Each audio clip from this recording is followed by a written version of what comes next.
What do you think is really happening in this world? What's the biggest scope you can say that's happening on the world? Well, of course, that's I could give many answers to that, but I think Rudolf Steiner, the Austrian mystic that was very active in the early part of the last century, the founder of Waldorf schools and biodynamic farming and a completely new kind of alternative medicine. He predicted, that towards the end of last century and the beginning of this century, there will be a movement driven by big corporations to take the soul away from people, to disconnect people from the higher world. And in order to do that, we have to destroy the pineal gland in people.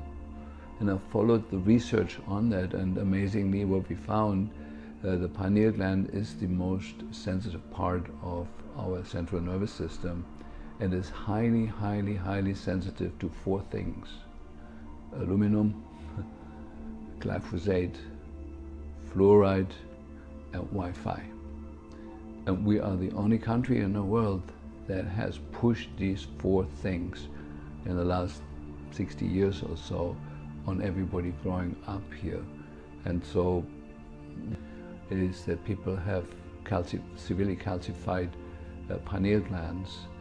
And I show the anatomy in some of my courses. It's very clear that the pineal gland is a receiver for higher fields of energy and translates them into thought and into actually controlling our immune system, our endocrine system, and so on and so forth. It is astounding that the telecommunications industry has selected the frequencies out of the huge spectrum of frequencies that are absolutely destructive to our cells and especially to the pineal gland. They couldn't have made any better choices than 2.4 gigahertz.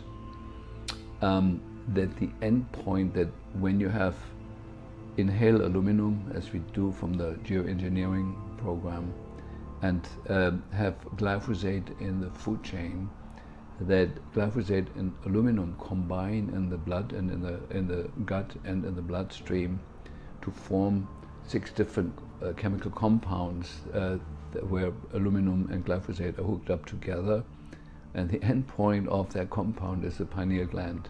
It's published, it's not my idea. And what is needed for this compound to actually enter the brain is to open up the blood-brain barrier, and the current frequencies in the Wi-Fi world are exactly doing that. They open the blood-brain barrier, so toxins that used to stay in the bloodstream and in the body below the neck are now entering the brain very freely. That applies to all toxins, and so it's a new time in that way. And so, and a good example is 5G.